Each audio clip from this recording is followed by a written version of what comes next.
Bienvenidos oyentes, les saludamos una vez más aquí en Identidad desde Uruguay, un programa que hacemos gracias a la colaboración de todas las personas que Jorge Schneiderman nos pone en contacto. Ya son muchas las veces que hemos contado con Rodrigo Barser aquí en Radio Sefarad y sumamos otra más con esta tercera y última entrega de esas migraciones a América. ¿Qué tal, Rodri? Hola, Ale, ¿cómo estás? Un saludo a toda la audiencia nuevamente. Y bueno, sí, vamos a tratar de concluir este tema que ya nos había tomado otras dos veces, pero podríamos decir que la época que vamos a abordar ahora, que es la de los judíos en los Estados Unidos, a lo largo del siglo XX, quizás sea la época más, hasta el día de hoy, más prolífica, más fructífera, porque los judíos en los Estados Unidos a lo largo del siglo XX se van a desenvolver en prácticamente todas las áreas del quehacer humano, ya van a haber consolidado su presencia en el país y van a estar, como en tantas otras épocas de la historia, en múltiples frentes de la sociedad, tanto a nivel nacional como internacional. Pero recapitulando un poco de la última entrega, habíamos mencionado hacia el final del programa anterior que hacia fines del siglo XIX, más o menos, digamos a partir de la década de 1880, van a llegar en masa judíos provenientes de Europa Oriental. Y justamente van a llegar más de 2 millones de judíos procedentes de Rusia, del Imperio Austrohúngaro y de Rumania. En el lapso de unos 40 años van a llegar, como decía, más de 2 millones de judíos y se van a afincar en los barrios más pobres de las principales ciudades. Nueva York, Filadelfia, Boston, Baltimore, Chicago, que ya tenían sectores marcadamente judíos al comenzar el siglo XX. Y estos judíos al principio van a vivir en condiciones de vida realmente miserables, de hacinamiento, lo cual afortunadamente con el paso del tiempo va a ir cambiando, ¿no? Estos judíos van a encontrar trabajo en las fábricas, como en la industria textil, en la producción de cigarros, de alimentos y también en la construcción. Y dadas las condiciones en que vivían, por lo menos al principio, y por la influencia también de los movimientos obreros y de ciertos, sí, de las, digamos, de la ideología socialista y comunista que iba, digamos, arraigándose en Europa desde la segunda mitad del siglo XIX en adelante. Las revueltas, ¿no? Que hablábamos y Las comentabas. revueltas, sí. Muchos judíos en los Estados Unidos, desde la década de 1880, van a comenzar a integrar y activar en movimientos obreros. Por ejemplo, en el año 1888 se funda el Sindicato de los Obreros Hebreos Unidos, un sindicato que va a estar compuesto de todo tipo de oficios: panaderos, carniceros, mozos, tipógrafos, carreteros, músicos, actores. Y también se van a fundar otros dos sindicatos más: el Sindicato Internacional de Obreros del Vestido y los Obreros Fusionados de la Ropa de Estados Unidos. Estos datos los obtuve de un libro de Abba Eban que se llama Mi pueblo, la historia de los judíos. Y cabe mencionar que la lucha obrera de los judíos en los Estados Unidos va a beneficiar a todos los demás obreros estadounidenses. Bueno, en 1910, ya pasada la primera década del siglo XX, se va a dar una huelga muy importante en los Estados Unidos que va a durar como 2 meses, que se dio en llamar, o que se dio, digamos, a conocer como la Gran Rebelión. Y esa huelga, que tiene lugar en julio de 1910, va a dirimirse gracias a la intermediación de quien va a ser luego, más tarde, el primer miembro judío de la Corte Suprema de Justicia de los Estados Unidos, Louis Brandeis. Si mal no recuerdo, ya lo había mencionado en el programa anterior. Por lo cual, ahí vemos que los judíos van a estar, digamos, presentes tanto en los estratos bajos como en los estratos altos de la sociedad norteamericana. Y estos sindicatos judíos, bueno, van a lanzar todo tipo de ayudas sociales para mejorar las condiciones de vida de los judíos, pero también de sus demás compatriotas estadounidenses. Programas educativos, seguros de ocupación, centros de salud, viviendas, digamos, económicas. Y hacia, digamos, hacia el estallido de la Primera Guerra Mundial, 1914, se podría decir que los inmigrantes judíos estaban bien encaminados hacia un estatus firme de clase media. Abba Eban dice que el inmigrante judío de la Europa Oriental no era el hijo ni el padre de un proletario, y que siempre que pudiera encontrar una empresa individual para mejorar su, digamos, situación socioeconómica, iba a, digamos, a emprenderlo. Como que no se trataba de, el inmigrante judío de Europa Oriental trataba de ver la manera de mejorar sus condiciones materiales de vida, ¿no? Bueno, luego podríamos hablar un poco sobre cómo se va dando la vida social de los judíos estadounidenses eh, digamos, ya entrado el siglo XX. No sé dónde te centrarás también, Rodri, porque es verdad que nos hablabas de Nueva York como ese centro neurálgico, pero entiendo que habrá diferentes ciudades a las que poner el foco o en las que ponerlo. Sí, ya vamos a mencionar a Nueva York. Es importante porque en más o menos alrededor de 1919 se van a unir en una organización que se va a dar en llamar la Keilah hacia ese año, en torno al año 20, el 1,5 millones de judíos que resían en Nueva York, pero si me tenés un poquito de paciencia ya vamos a llegar ahí antes de mencionar lo que quería comentar ahora. En cuanto a la vida social de los judíos estadounidenses, en un principio giraba, digamos, alrededor de la sinagoga y también en torno a una institución que para mí merece particular atención, que es lo que se llamaba el Landsmannschaften. ¿Qué es esto de Landsmannschaften? Eran organizaciones formadas originariamente para la ayuda mutua que brindaban el marco para su vida social y de alguna manera perpetuaban esa estructura social nativa de Europa. Bueno, también, digamos, se presentaban como organismos de caridad, prestaban atención médica y también cuidaban de los adultos mayores y de los huérfanos. Si bien no dejaban de estar en un sector metropolitano, el inmigrante judío resumía la vida de su pueblo chico en la zona rusa o en la aldea polaca, ¿no? El famoso shtetl.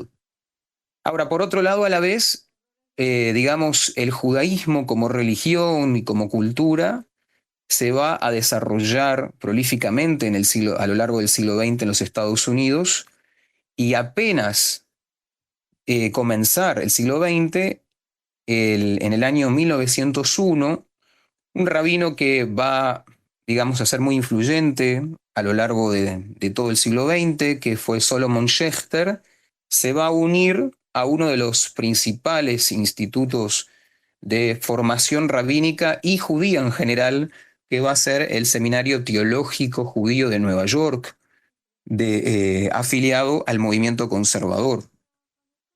Y también otro rabino muy influyente en el siglo XX y que hasta el día de hoy, digamos, tiene su lugar, su influencia en el pensamiento judío, que va a ser Mordechai Kaplan, quien va a fundar más tarde el movimiento reconstruccionista.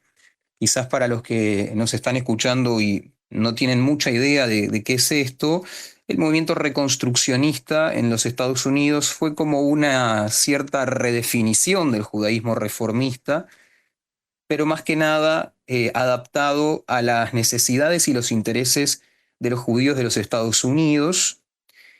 Pero este movimiento va a tener especialmente una influencia importante en la vida sinagogal de los Estados Unidos.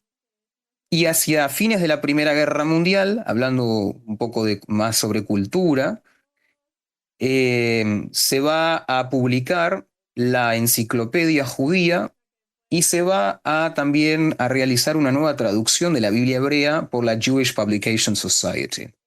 No obstante, la prensa yiddish siguió siendo un importante instrumento de educación y en un comienzo, como los judíos de Europa Oriental no manejaban del todo bien el inglés, seguían discutiendo asuntos, digamos, sindicales y laborales y sociales en yiddish, ¿no? Porque también era una manera de mantener el legado cultural y lingüístico de sus ancestros. Estos judíos, principalmente de Europa Oriental, van a traer consigo principios ideológicos que van a influir en la judería norteamericana.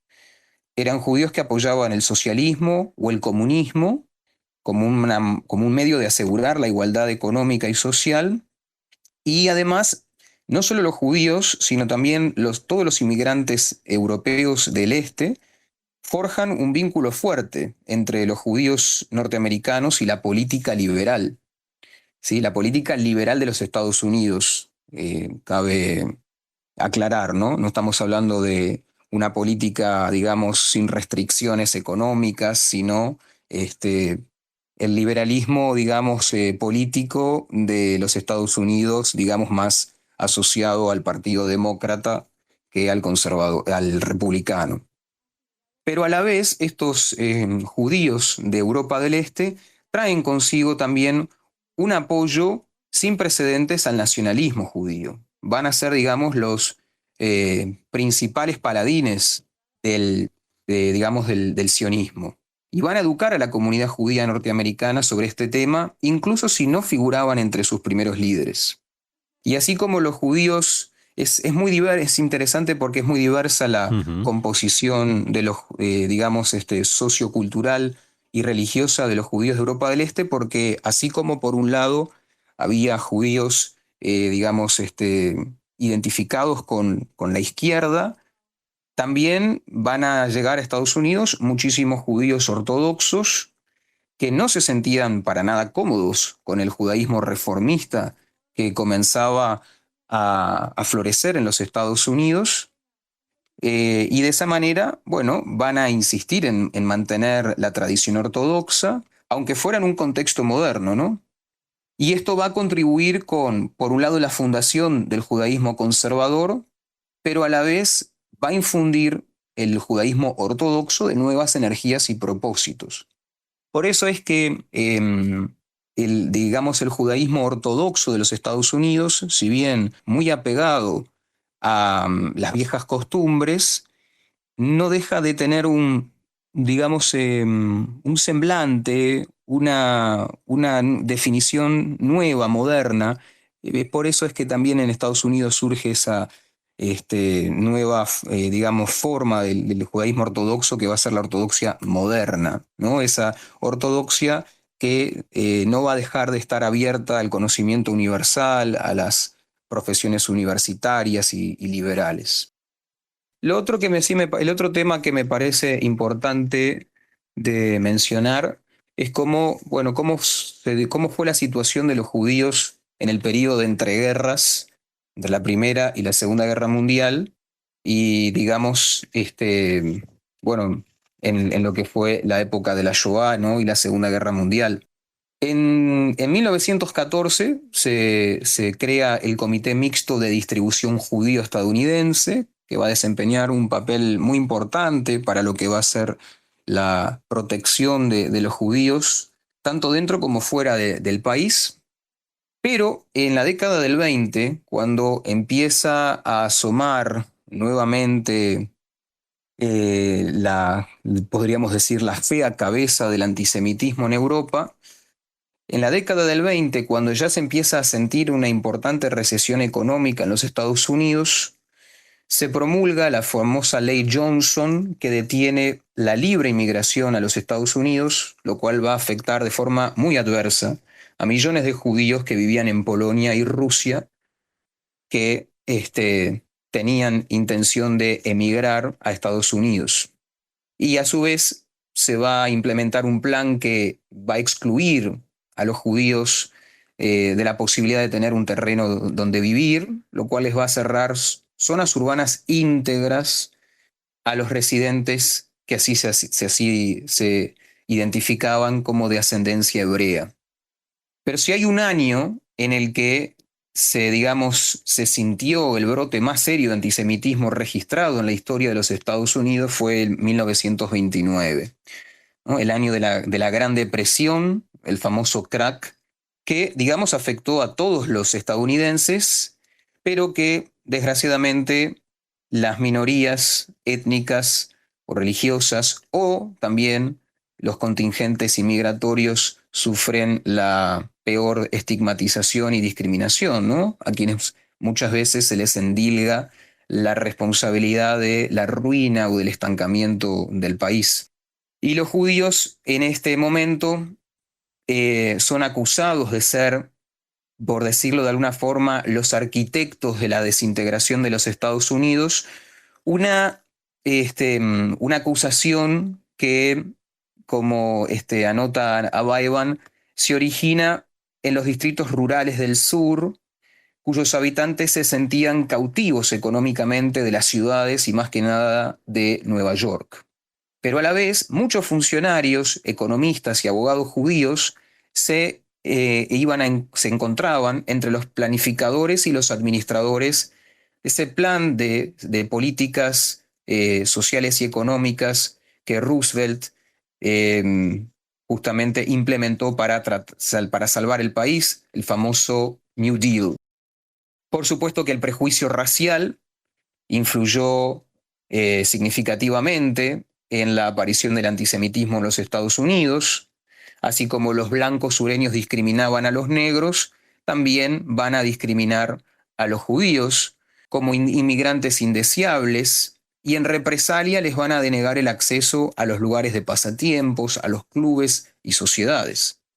Y si ya en la Primera Guerra Mundial Estados Unidos es arrojado al aislamiento chauvinista y comienzan a proliferar las sociedades patrióticas, por ejemplo el Ku Klux Klan en 1925, que tenía ya 4 millones de afiliados, y con la aparición del nazismo en Europa, bueno, el sentimiento antijudío en los Estados Unidos se va a avivar mucho más entre los fascistas del país, sin dejar de mencionar que fue importante y cabe mencionar la ayuda que brindaron los movimientos interreligiosos en su momento. Uh-huh.